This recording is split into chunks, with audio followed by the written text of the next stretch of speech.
A blank canvas sits slightly canted before the statesman. His only tools, palette, pigment, and imagination. Paints are seldom used straight from the tube, but blended to create the colours we see around us. It is this mixing of colour, both the vibrant and the subdued, that mirror Winston Churchill's life. Broad, bright yellows reflect the dynamic victories of his multifaceted political life, but the greys, finely dappled about, speak of his sometimes deep, personal melancholy. In a world full of custom, rules and expectation, Churchill could be free with his paints to move, to think, to create in an unlimited way. You may strike where you please. The pigment is such nice stuff to handle. You can build layer after layer if you like. You can change your plan to meet the exigencies of time or weather. And always remember, you can always scrape it all away. Churchill's many travels provided inspiration for an enormous artistic output. The world around him often became his subject. The act of painting became a true joy. A wonderful new world of thought and craft. A sunlit garden gleaming with light and colour, of which you have the key in your waistcoat pocket.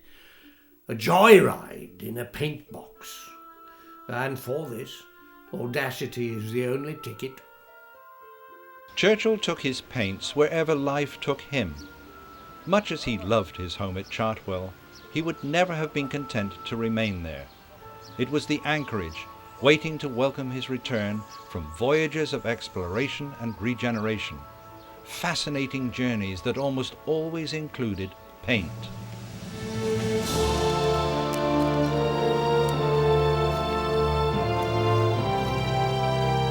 I must say I like bright colours. When I get to heaven, I mean to spend a considerable portion of the first million years in painting, and so get to the bottom of the subject. But then I shall require a still gayer palette than I get here below. I expect orange and vermilion will be the darkest, dullest colours upon it, and beyond them will be a whole range of wonderful colours which will delight the celestial eye.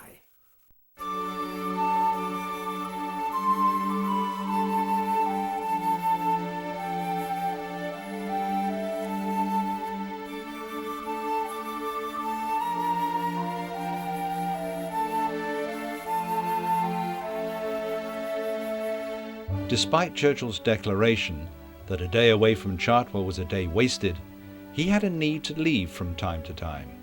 Possibly it was a desire to depart from the everyday for an occasional excursion into the extraordinary. Many remedies are suggested for the avoidance of worry and mental strain, and the element which is constant and common in all of them is change. Change is the master key. For my grandfather, change came through the variety of his pursuits, of which politics, writing and painting were only the foremost. But his restless nature demanded also a variety of surroundings, and from early on, the European continent close at hand fulfilled this need. For short excursions, there were friends to provide accommodation. For more extended periods, sometimes running into months, there were agreeable hotels. Later in life, there were generous hosts to welcome his entourage, which had become essential to his lifestyle.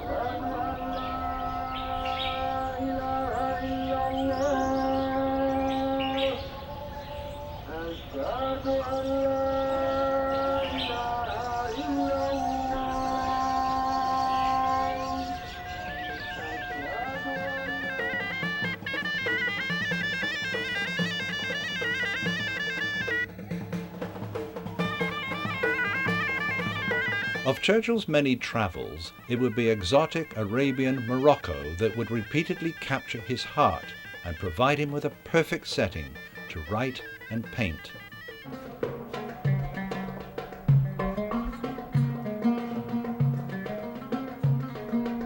described Marrakech as the most lovely spot in the whole world.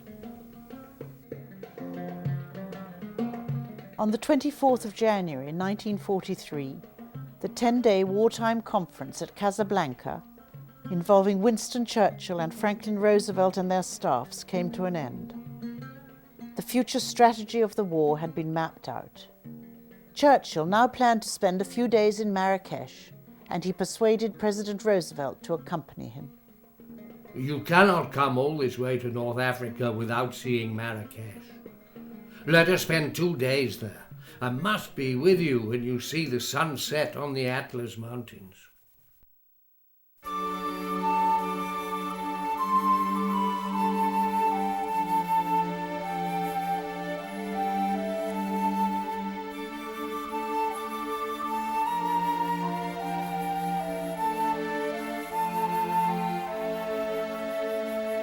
Today, Celia Sands retraces her grandfather's steps to the Villa Taylor. Former Daily Express correspondent Robin Stafford, who covered one of Churchill's post-war visits to Marrakech, joins her as they venture along the very same path the two statesmen took that brief but memorable holiday. If Churchill and Roosevelt came up here, how did Roosevelt get up these stairs? Oh, he was the lucky one. He was carried by 2 aides, and so he came up without having any effort. But because, of course, he was in a wheelchair. But my grandfather was by no means fit, so I don't know how he managed it. Well, he was. And he was 69 years old and rather He can get unfit. pretty puffy coming up here all this way. Well, I think so. I'm beginning to and feel then puffy having already. Well, I suppose he. Lovely view. A sensational view, yes. Sure, well, that was quite a climb, wasn't it? Puffed out. Do you think that Roosevelt thought it was all worth it? Oh, I think so, yes, because apparently he was laid on a divan and he then stretched out his hand to my grandfather and said, "I feel like a sultan. You may kiss my hand, my dear." So how long did how long did Roosevelt stay? Oh, well, Roosevelt left the next morning and my grandfather took him to the airport dressed in his heavily embroidered dressing gown with gold dragons on it. And then he returned to the Tower to paint the only picture that he would do during World War II.